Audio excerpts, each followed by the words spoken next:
بعد الأسعار دي هنعمل كل حاجة في البيت. اللي ما كانتش بتعمل فول في البيت تيجي لي وأنا هاقول لها طريقة سهلة وبسيطة، وهيطلع النتيجة معاكِ دايب زي ما أنتِ شايفة كده وبمنتهى السهولة. أنا معايا نُص كيلو فول، بس أهم حاجة تكون حبّاية بيضا، اللي هي الحبّاية الفاتحة. أنا نقعته طول الليل، تمام؟ ممكن تنقعيه لمدة 6 ساعات، بس ما تقلليش عن كده عشان في مادة بتمنع امتصاص الحديد.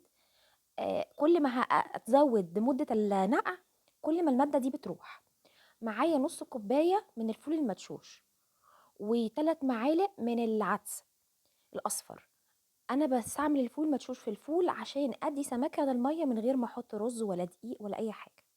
ومعايا طماطماية وليمونة مهمة جدًا و3 فصوص من التوم، بس كده.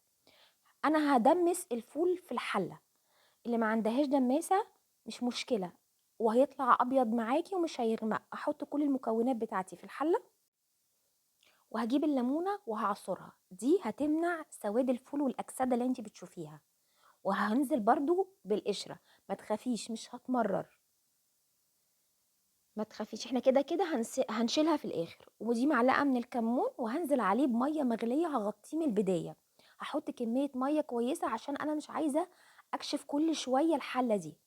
أول حاجة هاحط الحلة دي على نار عالية تاخد غلوة، تمام؟ أنا كانت هنا المَيّة عندي قليلة شوية، فأنا هازودها تاني عشان أنا مش عايزة أكشف الحلة طول مدة التسوية. أهي زي ما أنتِ شايفة كده بادّي له غلوة، وبعد كده باهدّي خالص النار زي الشمعة تحتيه. حلتي فيها مثلًا خُرم من فوق، لأ هاقفله بمنديل. ممكن أقفل الحلة دي كلّها بفويل. مهم جدًا إن أنتِ ما تفضليش كل شوية تفتحي الحلة، لإن الطبقة اللي فوق دي هتأكسد. بس حتى لو الطبقة دي أكسدت، اللي تحت هيفضل فاتح، تمام؟ الفول خَد معايا بالضبط الفولة بتاعتي دي 4 ساعات. وبقى زي ما أنتِ شايفة كده زي ما بيقولوا الكهربان، استوى على الآخر ولونه فاتح وجميل. تقدري تضربيه بالهاند بلندر لو أنتِ عايزاه ناعم، أو تسيبيه كده وتقسّميه في أكياس لمّا يهدى وتحطّيه في الفريزر. شايفة الفولة عاملة إزاي؟ بجد روعة، وهيوفّر معاكِ، وهنعمل إن شاء الله وصفات من النوع ده كتير.